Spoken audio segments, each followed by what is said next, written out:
At 115 Park in the Bronx. We came up with the word rock steady. We started thinking because we want to continue dancing. We wanted to keep it at a steady pace. You know, when they started doing it, a lot of people called it rocking, going off. And what they wanted to do, you know, they noticed that a lot of people were stopping around 76, 77. And, you know, they wanted to keep it going on. You know what I'm saying? They wanted to keep the rock steady. And when they started getting too old for it and it started dying down with them, they passed it along to legs. In 79, I moved to Manhattan. 1979, a lot of b-boys were locked down, doing stick-ups or whatever, murders, or went away to Job Corps, or just got regular jobs. Retirement age for a b-boy back then was like 16, 17 years old. When I moved to Manhattan, I used to always try to come back to the Bronx and go to the jams, do whatever I can to get back on the weekends, stay over on Cortona Avenue. Between the summer of 76 and 77, me and my friends, we had a crew called the Rock City Crew. And then like around 79, the dance started fading out. I still kept on, but the only time I would go down is if I seen somebody else. And then my cousin Ty Fly, he introduced me to Ken Swift and his crew called the Young City Boys. Things like going through, down the alley, there's a precinct, right straight there, you can throw eggs at the police and run. They were like, 3 or 4 years younger than me, so I look like the big kid of them. But, I told them anytime y'all have any battles coming up, I'll take your side. I got down Rocksteady when I battled legs, and then a lot of my crew got down Rocksteady. And Mr. Freeze was part of Rocksteady in the Bronx already. The only white boy I knew that was a B-boy was Mr. Freeze. He was the only white boy, the first white boy in the Bronx with juice. He could go in any black Puerto Rican neighborhood and walk through and say, I'm Mr. Freeze, Rocksteady crew. He was like, oh, yo, you're cool, man. Me and my cousin Lenny Lamb, we were traveling all over the place, battling people, and then just like start hanging out with them. When you hang out with those people, they might know someone that might be breaking in another area. Like, all right, cool, let's go over there. I want to battle them. It's like the martial arts films where it's like, yeah, I heard your style is good, but mine is better. And you go there and you test their style. And that was my way of recruiting. Our crew was called Rock City Rockers, man, from the 173rd Street area. We were battling, we would do it for fun because there were really nobody in our area that we, you know what I mean, that were really involved until we met up with a guy called Crazy Legs. I was like, oh man, yeah, I want to adapt that style, man. That's why my name is Little Crazy Legs. That's basically how I met everyone else that ended up being in Rocksteady. I met up with Frosty Freeze, he knew people, Take One knew people, Ken Swift, Mr. Wiggles, then you had my peeps around Cortona, Toxic, A1. We just had like 500 members of Rocksteady. Well, that was real good. Johnny J is my name. Yeah? Frosty Freeze, please. Ripski, please.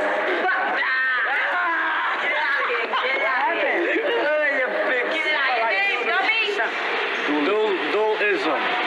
Crazy Legs. Lenny. Hey. Never go skiing. Can again. Rosky. Mr. Freeze.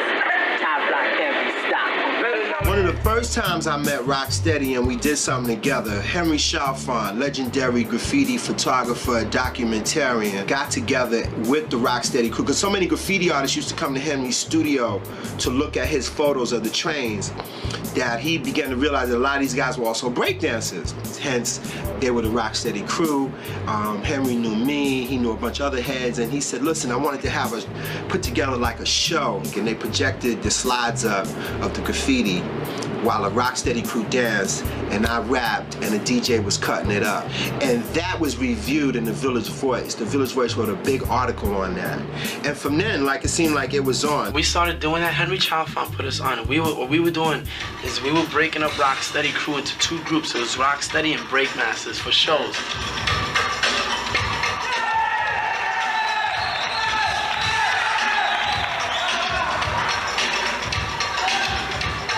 Just battle each other, but it got to a point where forget this, let's make it interesting. And we were hooked up with a show at Lincoln Center. Henry Chalfant again hooked us up with that show.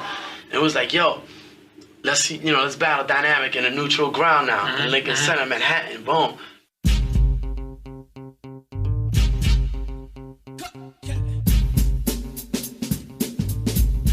That event was covered by National Geographic. It was came out in the front page of Metro section in the New York Times. It was also in 2020.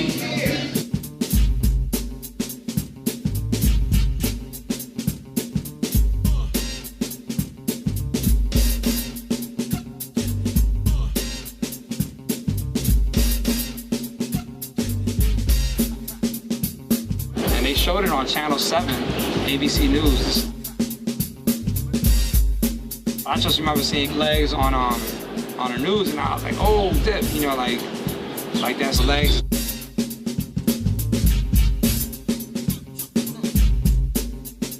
And at the end of the battle, they were like, who won the battle? All you heard was rock steady, like in the middle of Lincoln Center.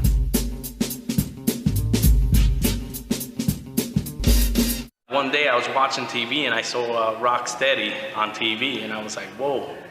They can do it, we can do it. So I got a group back together. I went and recruited Chino, and we started from there. To make a long story short, we met Michael Holman, who was some type of manager to Rocksteady, and in 1982, they offered us a battle. I had a nightclub called The Grill, the first hip-hop club in downtown New York. And I invited down Rocksteady crew to perform every Thursday night. Believe me, everybody was there. Rene Ricard, Francesco Clemente, Jean-Michel Basquiat, Keith Haring. And so here's where Negril comes into exposing hip-hop to the rest of the world. Because New York is a media capital. Every important magazine, every important newspaper has representation in New York City. Oh, yeah. Oh, yeah. My man. Baby, yeah. After a while, I started getting a little bit bored with just Rocksteady crew doing a dance performance. And I said, Legs, what's up with this battles I keep hearing about? I didn't really know. And after a couple of weeks, he found a crew called Floor Masters. Well, actually, they needed a crew to battle so they can look good on film. And they wanted a crew that wasn't as good as them so they could look real good on films. And what they didn't know is that the Floor Masters were real good. You can't get fresher than this. That was fresh. You want a fresh style? Let me show you. You can't get fresher than this. That was fresh. You want a fresh style? Let me show you. You can't get fresher than this. That was fresh. You want a fresh style? Let me show you. You can't get fresher than this. And when Floor Masters came down to perform, a light turned on in my head. Because what I saw was breakers who may not have been as good as Rocksteady crew in the finesse and style end of breaking. What they lacked in that, they more than made up for in the athleticism of breaking. They spun longer, faster, and harder. And I thought, that's what I want to do. I want a crew that's an athletic-like crew. That's a crew that would eventually find its way into the Olympics. Michael Holman saw something that he felt like, wow, this is a real good thing. And, they changed the name from Floor Masters to New York City Breakers. A lot of people think that if you're from New York and you're from the Bronx, that you know good. But we're from the Bronx, and we out here to show everybody that we're good. That the Bronx doesn't just got bums and ghettos, but it got something good too. Because we're the freshest kids out here. I had embarked with Charlie Ahern to make the first hip-hop movie, Wild Style. My main intent with Wild Style was to show that breakdancing, graffiti, and rap were one. It was connected. Nobody has seen these forms as being a part of each other. I sought to make this film to bring all these forms together in one format so people could see like how they interrelated.